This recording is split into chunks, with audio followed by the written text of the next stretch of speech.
Saya baru saja membahaskan titah ucapan Waduli Yang Maha Perkara Baginda Yang Teragung dalam semasa meresmikan persidangan Dewan baru-baru ini.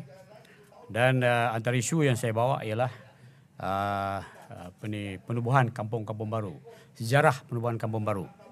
Jadi saya pernah terlibat dengan Kementerian Dalam Negeri. Sebab itulah kalau kita lihat sejarah penubuhan kampung baru ni asalnya ialah bagaimana rancangan BRIS dulu, maknanya 1948 hingga 1968 itu di mana British memindahkan orang Cina kepada penempatan baru. Tujuan dia ialah untuk memastikan supaya orang Cina ini tidak terpengaruh dengan komunis. Menyelamatkan. Dan untuk makluman, kita ada juga kampung baru Melayu. Yang mana orang Melayu juga terlibat dengan komunis. Sebab tu saya tak sensitif benda itu. Sebab ini realiti dalam sejarah. Sebab itulah bila saya timbulkan perkara ini, maka adalah beberapa orang ahli Muhammad yang bersuara lantang membantah apa yang saya katakan. Sebenarnya apa? Sebab apa? Ini adalah cadangan awalnya daripada Menteri Kerajaan Tempatan yang nak mencadangkan supaya kampung baru Cina ni dijadikan sebagai tapak warisan UNESCO. Jadi saya bawa sejarah awal kampung baru ini. Kalau kampung baru ini, Cina ini tujuan awal diwujudkan ialah untuk neutralize orang Cina daripada pengaruh komunis. Jadi dan diwujudkan kampung baru ini. So kenapa kita nak cadangkan supaya kalau mereka ni dipengaruhi oleh komunis, kita nak jadikan sebagai tapak warisan UNESCO. Mana kalau kita cadangkan ini dan tapak warisan ini disetujui oleh UNESCO, bermakna kita mengiktiraf bahawa komunis ini berada di Malaysia. Dan orang Cina terpengaruh dengan komunis. Sedangkan kita tak nak itu semua. Kan? Sebab itulah saya timbulkan perkara ini.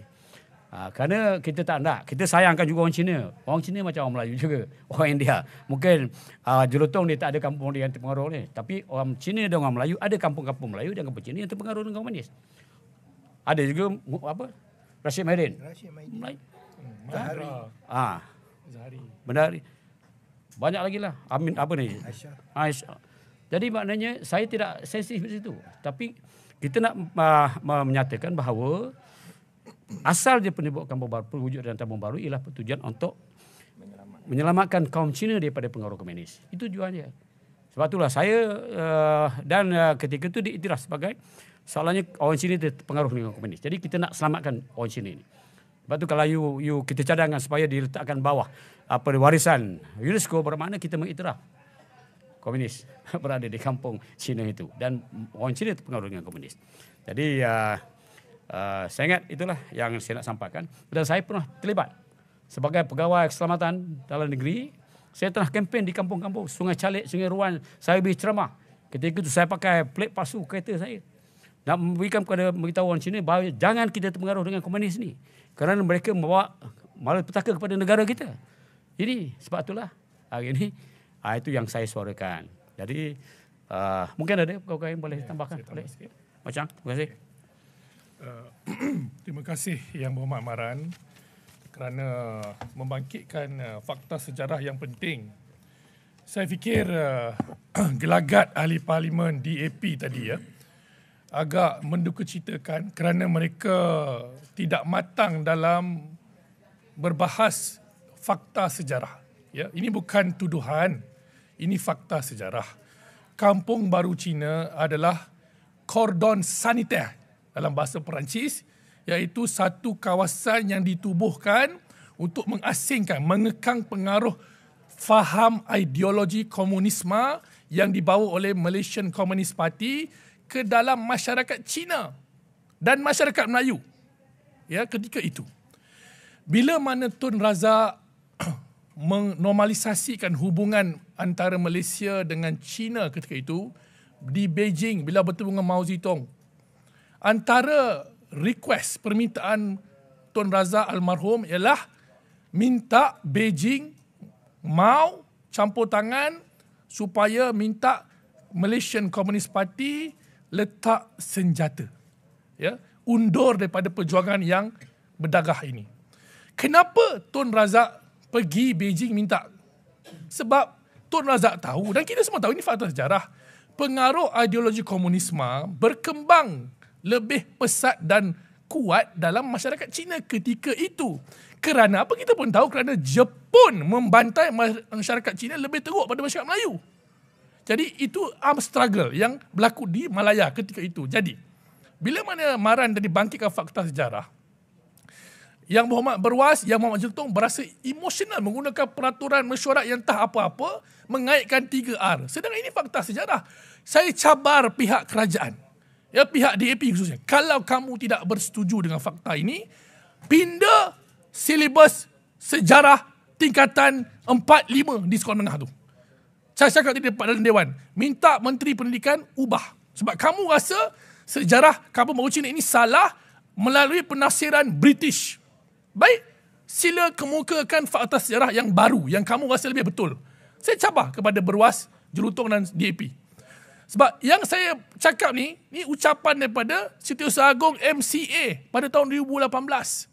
Di sewaktu sambutan ulang tahun 69 Datuk Seri Ong Kah Chuan, ya, beliau yang menyatakan, saya quote beliau ni, ya, bila mana Tun Razak pergi Beijing jumpa Mao Zedong, Tun Razak minta Mao campur tangan to stop communist menace in Malaya. But Mao tak setuju dan Mao kata apa? The armed struggle will fail. And it happened to be, they failed because of what? Because the government of Malaya then, under Barisan Nasional, yang mana Yang Muhammad Maran merupakan salah seorang pegawai kerajaan ketika itu yang terlibat dalam operasi ini, berjaya mengekang pengaruh komunisme. We starved the Chinese Communist Party, Malaysia Communist Party, Malaya Communist Party from all the resources through Kampung Baru Cina ini. Jadi ini fakta sejarah. Janganlah berasa emo dan cuba menuduh Maran dan pembangkang bermain sentimen 3R. Kita bukanlah kejam dan resis seperti yang digambarkan oleh Berwas dan Jelutong tadi. Jadi kami nak jelaskan di sinilah dalam sidang media. Jadi saya serahkan kepada rakan-rakan lain kalau ada nak tambah.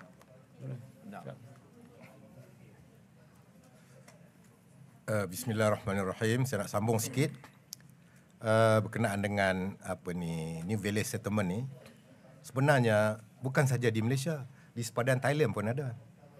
Dia persetujui dalam perjanjian ini supaya mereka-mereka yang mempunyai ideologi komunis ini yang berada dalam hutan, selepas kita ada CSA ataupun Consensus Agreement dengan Parti Komunis, termasuk daripada yang disebut yang berpunca daripada Beijing dengan Mao Zedong pada ketika itu, dan mereka melihat komunis di Malaysia dan juga Thailand ini agak susah untuk mereka dapat menguasai dengan metodologi yang diatur oleh kedua-dua negara supaya berdepan bagaimana nak menghapuskan komunis ini yang agak ganas. Kita kena ingat, pada ketika peralihan, bila pengunduran tentera Jepun daripada Malaysia dan sebelum kemasukan British untuk ambil alih semula mentadbir negara pada tahun 1943, ada masa 12 hari Malaysia diperintah oleh komunis ataupun bintang 3 pada ketika itu. Di situ rakyat melihat cara kaedah yang diuruskan oleh Parti Komunis ini pada ketika itu memang tidak sesuai dengan budaya yang ada dalam rakyat negara Malaysia ini. Jadi bila masa itu 12 hari inilah satu penilaian yang sangat besar bagaimana mereka membandingkan ketika Jepun yang begitu sangat kontra bila berdepan dengan negara China. Ini rentetan daripada perang cadu, ini sejarah yang perlu kita lihat. Jadi Jepun dengan China pada ketika itu macam anjing dengan kucing. Bila Jepun berjaya menawan China satu ketika, berlaku peperangan, akhirnya Jepun agak ganas tindakan mereka terhadap orang-orang Cina di China pada ketika itu. Kita lihat pada ketika itu, dan rentetan ini berlarutan sehinggalah peperangan dunia pertama. Bila Jepun berjaya menawan beberapa negara Asia kecuali Thailand saja, dan komunis bangkit menentang kerajaan tentera Jepun pada ketika itu. Kebetulan komunis ini kalau di Malaya ini bukan saja orang Cina, orang Melayu pun ada. Contoh yang diketuai oleh Rashid Maidin dan juga beberapa Aisyah yang juga beberapa orang daripada orang Melayu, Indra. Mat Indra dan sebagainya. Jadi ini kita lihat kaedah yang dibuat oleh kerajaan Malaysia pada ketika itu, iaitu Tun Abdul Razak, bagaimana kita nak neutralize. Iaitu kita wujudlah New Value Settlement ini yang kita ambil. Selain daripada kita mengawal orang-orang Cina dan juga orang Melayu yang ada tendensi ataupun kecenderungan untuk berfikir cara komunis ini, kita kawal mereka, dan yang betul-betul jadi yang komunis yang masih dalam hutan yang berperang ini dipanggil keluar dan letakkan di satu kampung dan kerajaan bagi bantuan. Begitu juga di selatan Thailand, kita masih wujud sampai sekarang. Ini bekas-bekas komunis yang diberi kehidupan baru setelah mereka ada perjanjian disebut tadi oleh Macang antara Mao Zedong dengan Perdana Menteri Malaysia pada ketika itu, bagaimana kita nak menyelesaikan masalah peperangan berdarah di antara penentangan komunis ini. Ini yang kita lihat. Jadi tak perlulah kita nak terasa hati dan sebagainya. Macam Berwas kita tahu bila rumah dia dibakar baru ini, dia belum apa-apa, belum polis buat siasatan, belum buat kenyataan, dia terus menuduh PAS terlibat. Dia kalau kita kata dia anti-Islam, 3R, nanti dia marah pula. Tapi bila polis buat siasatan dan beri kenyataan bukan orang PAS terlibat, mungkin masalah peribadi dia, kita tak tahulah, kita tak mau nak buat assuming lah, biar polis yang siasat. Tapi itulah otak kepala yang ada dalam perangai Berwas ni. Apa-apa sikit dia tuju pada PAS. Apa-apa. Sila gulung. Jadi kita minta mereka rasional lah dalam bab ini. New Value Settlement ini memang diwujudkan kerajaan untuk mengawal pengaruh komunis dan juga mereka yang duduk dalam hutan untuk mereka membina hidup baru dan mereka diberi rumah tanah untuk hidup dan kerajaan bagi bantuan. Itu ya, tak ada masalah, bukan ada apa. Dan sekarang kita harmoni sampai sekarang. Terima kasih. Sekian.